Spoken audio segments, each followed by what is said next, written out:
इस केस का ब्रह्मास्त्र माना गया, पीएमएलए। इसे समझना इसलिए जरूरी है क्योंकि ये कोई मामूली कानून नहीं है।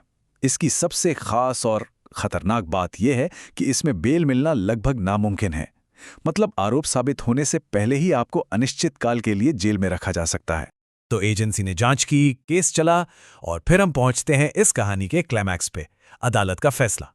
और ये फैसला, जैसा कि सोर्स बताता है, ऐसा था जिसने प्रोसिक्यूशन के पूरे केस की धज्जियां उड़ा दी। सोर्स के हिसाब से कोर्ट ने साफ साफ कहा कि पूरा मामला निराधार साबित हुआ है। ये एक सुनियोजित अभ्यास था। सोचिए, कोर्ट सिर्फ केस को कमजोर नहीं बता रहा, उसे एक कोरियोग्राफ्ड एक्सरसाइज कह रहा है, मतलब एक सोची समझी कार्रवाई। तो सवाल उठता है कि आखिर सबूत के नाम पर पेश क्या किया गया था।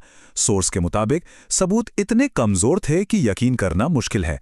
करोड़ों के मनी ट्रेल का सबूत, कुछ कागजों पर पेंसिल से लिखे नोट्स, एक गवाह की गवाही को कंफर्म कौन कर रहा है, उसका अपना बेटा। ये कुछ ऐसे सबूत थे जिन्हें अदालत ने एक झटके में खारिज कर दिया। लेकिन सबसे बड़ा खुलासा, जिसे सोर्सेस केस का टर्निंग पॉइंट मानता है, वो अभी बाकी था। पता चला कि जिस मुख्य गवाह के बयान पर यह पूरा केस खड़ा किया गया था, उसकी कंपनी ने अरेस्ट होने के बाद रूलिंग पार्टी को इलेक्टोरल बॉन्ड्स के जरिए करोड़ों रुपए का चंदा दिया था। यानी मनी ट्रेल तो मिला, लेकिन सोर्स के मुताबिक उसकी दिशा आपकी तरफ नहीं, कहीं और ही जा रही थी। तो इस पूरे मामले का मतलब क्या निकलता है?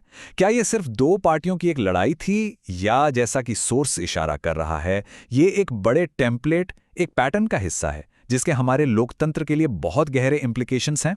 सोर्स इस टेम्पलेट को स्टेप बाय स्टेप समझाता है। स्टेप 1, अपने पॉलिटिकल ओपोनेंट पर सेंट्रल एजेंसी की जांच शुरू करवा दो। स्टेप 2, चार्जशीट फाइल करके मीडिया ट्रायल शुरू कर दो, जनता की नज़र में उसे गुनहगार बना दो। स्टेप 3, पीएमएलए जैसे सख्त कानून का इस्तेमाल करके उसे बेल ना मिलने दो और जेल में रखो। और स्टेप 4, जब तक वो इंसान अदालत से निर्दोष साबित हो, तब तक तो चुनाव ही खत्म हो चुके होते हैं, खेल खत्म।